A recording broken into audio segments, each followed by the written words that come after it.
Let's start from the smallest spring, which is Honda Civics. Honda Civic doesn't have a base, so just turn this around. Hold the shaft, and you compress it. For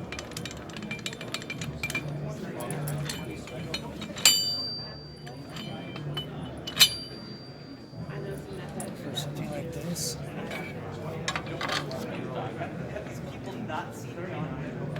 You want to make sure the spring is straight center. Right now it's off center.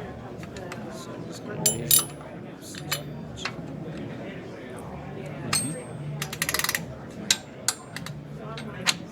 Make sure this is all in the center. And just compress it. Also, you could compress it upside down. Okay. Unscrew the nut from the bottom. Take the casing out.